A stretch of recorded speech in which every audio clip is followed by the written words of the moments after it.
जब अक्रूर जी आए वृंदावन में हमारे कन्हैया को मथुरा ले जाने के लिए, जैसे ही सभी गोपियों ने सुना कि अरे ये हमारे कन्हैया को मथुरा ले जाएंगे,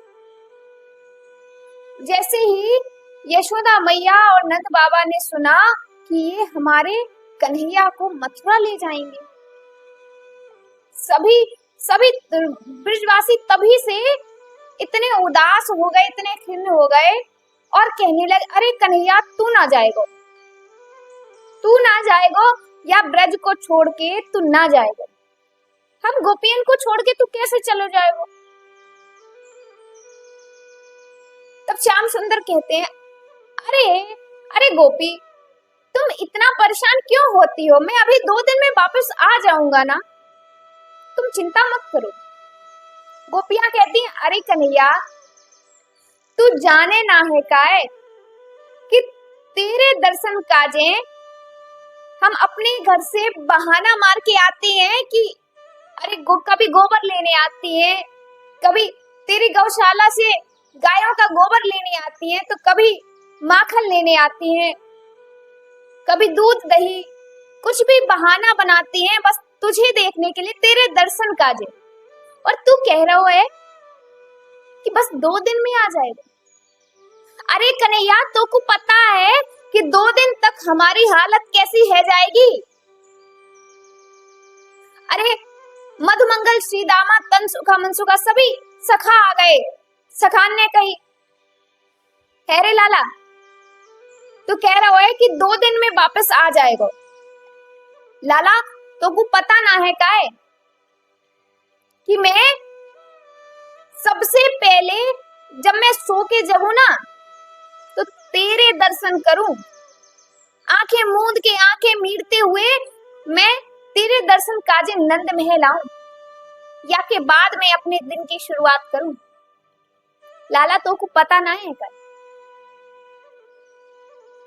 कन्हैया कहते हैं, श्याम सुंदर कहते हैं कि हाँ मुझे पता है, लेकिन आप बस 2 दिन का धैर्य रख लो ना, बस 2 दिन में आ जाओ।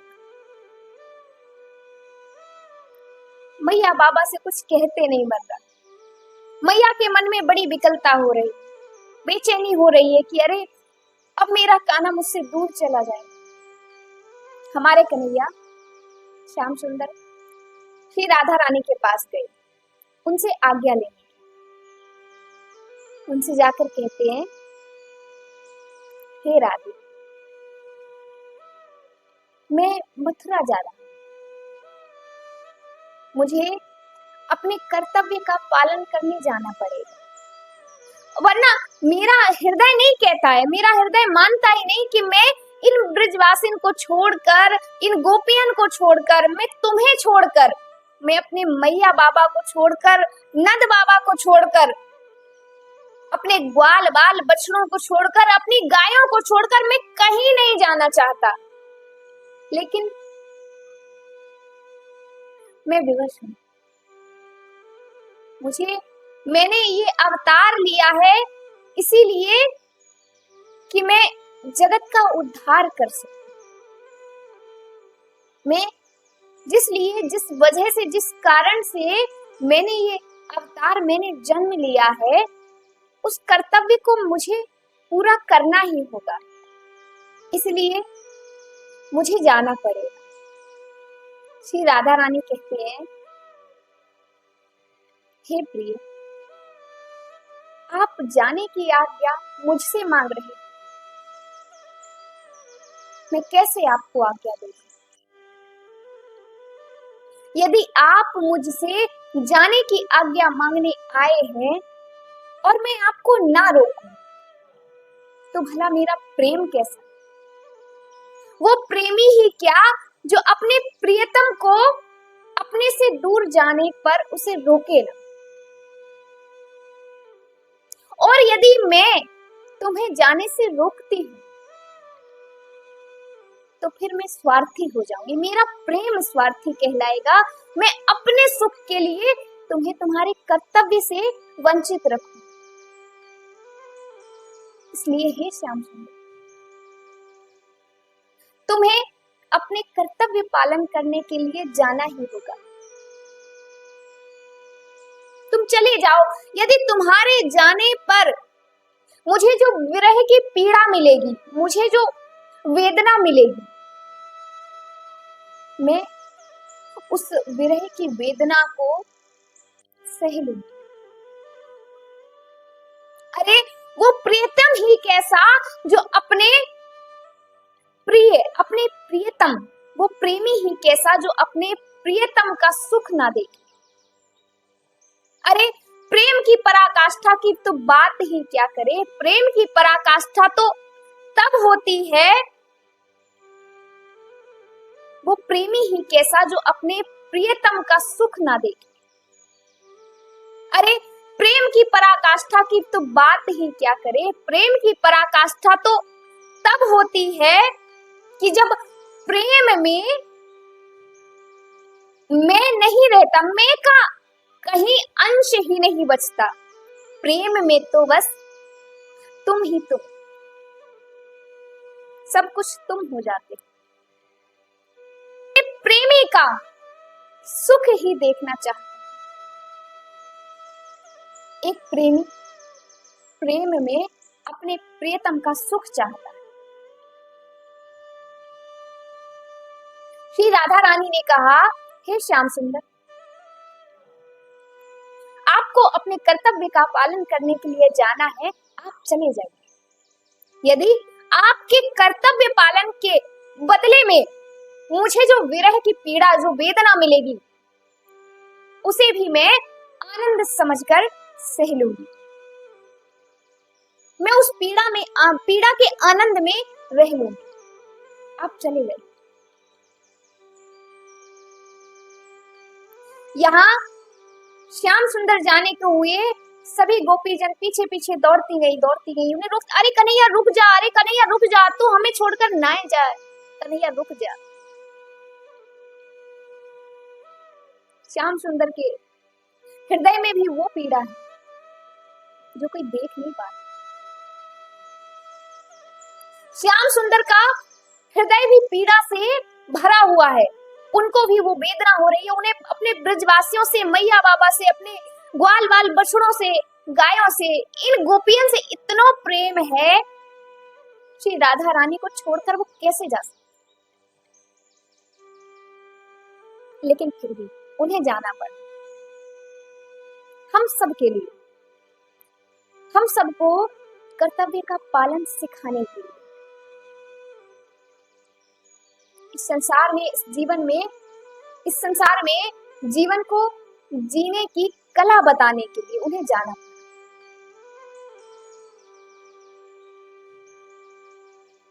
श्री श्याम सुंदर के जाने के बाद सभी गोपियां जड़वत हो गई। जो जहां बैठी थी अश्रु प्रवाह कर रही थी, उनकी नेत्रों से अश्रु की धारा रुकी नहीं, निरंतर बहती। श्री राधा रानी को इतना विरह,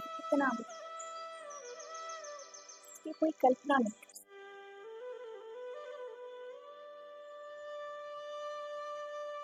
भला आपका मन आपकी आत्मा से कैसे अलग हो सकता है? नहीं हो सकता। सभी गोपियां जड़वत हो। श्री राधा रानी को इतना विरह, इतना कष्ट, इतनी पीड़ा। श्याम सुंदर के जाने के बाद तो ब्रजभानु जी ने ब्रज में आने का जो रास्ता था, वृंदावन में आने का जो रास्ता था, वहां पर एक पहरेदार बिठा दिया। क्यों पहरेदार बिठा दिया? और एक बोर्ड लगवा दिया, उस पर लिख दिया कि अरे वृंदावन में प्रवेश करने वाला कोई कृष्ण का नाम नहीं लेगा। क्यों? यदि किसी भी व्यक्ति को कृष्ण का नाम लेते हुए श्री राधा रानी सुन लेती, गोपियां सुन लेती, तो महाराज श्री राधा रानी कई दिनों तक मूर्छित हो जाती।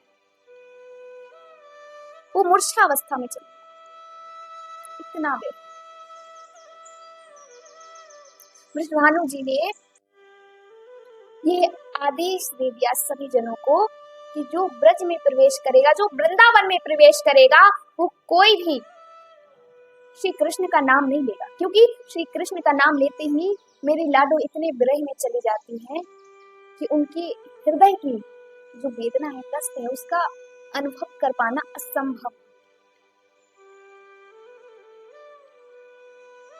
अब तो एक दिन श्री राधा रानी बैठी हुई थी और मन ही मन में कुछ गुनगुना रही थी। तभी ललिता जी ने देखा कि श्यामा जी कुछ गा रही है। ललिता जी जैसे ही पास गई और उन्होंने कान लगाकर सुना, तो क्या सुना कि श्री राधा रानी अपना ही नाम श्री राधा, श्री राधा, श्री राधा, राधा, राधा, राधा, राधा, निरंतर नाम जप रही। ललिता जी को आश्चर्य हुआ। ललिता जी ने पूछा, हे श्यामा जी, आप अपनों ही नाम जप रही हैं, अपनों ही नाम रट रही हैं, आपको अपना नाम इतना प्रिय? श्यामा जी ने कहा, अरे ललिते, तुम्हें पता नहीं है, मैं अपना नाम इसलिए नहीं जप रही कि मेरा नाम मुझे ही प्रिय है, बल्कि मैं तो अपना नाम इसलिए जपती हूँ कि मेरे हृदय में जो श्याम सुंदर बैठे हैं, उनको सुख मिलता है, उनको आनंद मिलता है। मैं उनके सुख के लिए अपना नाम जप रही हूँ। श्री कृष्ण तो राधा राधा राधा राधा राधा हमेशा जपते ही रहते हैं। श्री राधा रानी भी राधा राधा। क्यों? क्योंकि अपने प्रेमी का सुख देख, अपने प्रेमी का आनंद देख, अपने प्रेमी का आनंद सुख सर्वोपरि, सबसे ऊपर। अपना सुख नहीं देखते। प्रेम में होता ही है कि प्रेमी अपनी प्रियतम का सुख देखते, स्वयं का सुख नहीं देखते। बंधु, नाम की इतनी महिमा कि आप यदि कोई भी व्यक्ति, कोई भी जीव यदि अपनी जिह्वा से एक बार रा बोले और जैसे ही रा सुनते ही श्याम सुंदर के कानों में रा जैसे ही ध्वनि पड़ी, तो श्याम सुंदर अपना झोला उठाकर अपना बोरिया बिस्तर समेट लेते हैं और बस खड़े हो जाते हैं अपने आसन से, एकदम तत्पर खड़े हो जाते हैं। क्यों? उन्हें लगता है कि अब ये व्यक्ति, ये जीव रा के बाद धा बोलेगा, और राधा बोलते ही मैं विलंब ना करूं, मैं बिल्कुल तैयार रहूंगा कि बस इस व्यक्ति का उद्धार करना है, इस जीव का उद्धार करना है। क्यों? इसने मेरी प्राण प्रिया का नाम लिया। मैं श्री कृष्ण तो इतने आतुर हो जाते हैं, इतने व्याकुल हो जाते हैं कि वो कहते हैं बस मैं इसे क्या प्रदान कर दूं, ऐसा क्या दे दूं जिससे इस व्यक्ति को सुख मिले। इसने मेरी आह्लादनी शक्ति श्री राधा रानी का नाम लिया, इसने मुझे सुख दिया है। फिर भले ही वो व्यक्ति रा के बाद चाहे माँ बोल दे, रा के बाद जा बोल दे, कुछ भी बोल दे, लेकिन बस रा सुनते ही आपकी जिह्वा से रा की ध्वनि निकलते ही श्याम सुंदर जैसे ही सुनते हैं, खड़े हो जाते। यदि आपने जीवन में राधे का नाम जप लिया, राधा राधा राधा राधा राधा, आपके जीवन का उद्धार हो गया। क्योंकि श्याम सुंदर तो एक बार राधा बोलने से ही बिन मोल बिक जाते। वो वारी वारी जाते हैं कि मैं इस जीवात्मा पर ऐसा क्या कर दूं, मुझ पर तो इस जीवात्मा का कर्ज हो गया है, एहसान हो गया है, मैं कैसे ये कर्ज उतारूं, कैसे इसको सुखी करूं, कैसे इसको सुख प्रदान करूं। इसीलिए हमारे ब्रज में, पूरे ब्रज मंडल में राधे राधे राधे राधे राधे, राधे कृष्ण राधे कृष्ण राधे श्याम, राधे श्यामाजू का नाम पहले, राधे राधे राधे राधे श्री राधा श्री राधा श्री राधा, यही नाम लिया जाता है। पूरे ब्रज मंडल में बस यही ध्वनि गूंजती है, श्री राधा राधे राधे राधे।